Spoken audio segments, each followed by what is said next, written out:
Embarrassment and the related emotion of shame arise when we violate a moral code or an expected standard. Thus, we feel embarrassed and ashamed when we are caught cheating on an exam or when we do badly on it. These emotions arise when we wonder how poorly others must think of us. Embarrassment and shame aren't pleasant to experience, but they do serve a useful purpose. Studies show that we are likely to be more considerate and kind, and also more likely to be motivated to correct past mistakes when we experience embarrassment or shame. So, at one level, it's a good thing that we care so much about what others think of us. But what's also true is that most of us are guilty of worrying too much about what others think of us.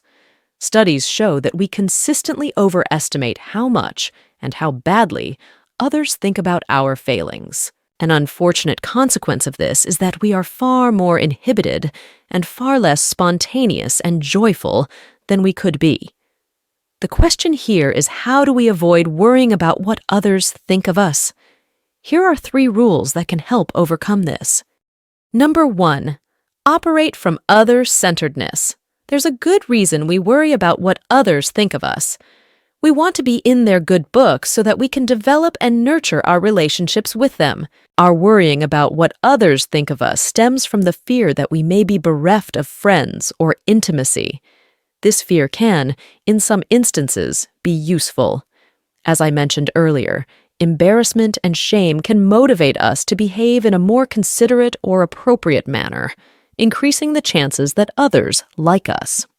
But if the fear is too high, it can also be counterproductive. Constantly wondering whether others like us enough can evoke anxiety, leading to neediness and insecurity, which in turn drive others away from us. This can propel a vicious cycle, resulting ultimately in a loss of self-respect and social alienation. Is it worth becoming more other-centered just to stop worrying about what others think of you? Here is good news. Being other-centered is not just a happiness booster, but also a success booster. Specifically, you are more likely to be successful if you are a giver rather than a taker. Number 2, recognize that hurt people hurt people. That's not a typo. Hurt people do hurt people. Even if you do your best to be kind and considerate, you may still be judged negatively by others. This is not a reflection of your failings. Rather, it is a reflection of where others are coming from. People often behave in the only way they know. Recognizing this can help you become a little more compassionate towards others, and thereby lower your worry about what others think of you.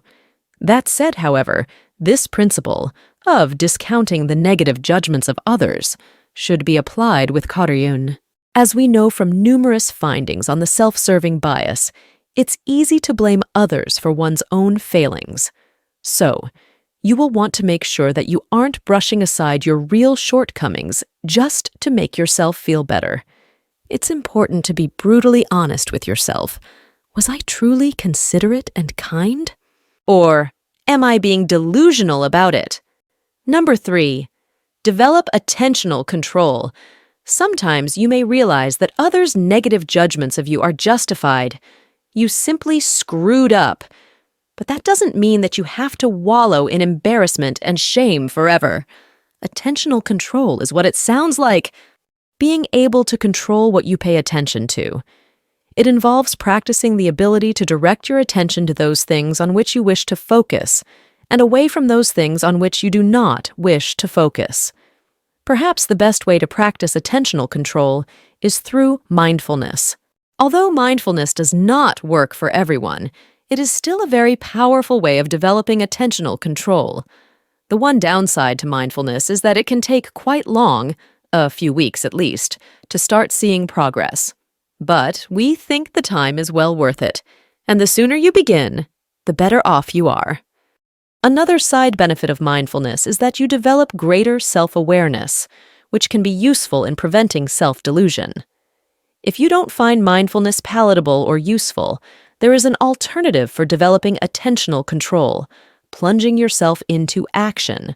As Goethe famously said, Action has magic, power, and grace to it. One reason why action has magic, power, and grace is that it helps you focus your attention on the goals that you are trying to accomplish, rather than on what others are thinking of you. But what type of action should you take to focus your attention away from what others are thinking of you? We'll suggest doing things that help you nurture your other-centered, kind, and compassionate self. Do a random act of kindness, or write a thank you letter, or do whatever gives you the best experience. Thanks for watching. Subscribe to No Silence for more interesting videos.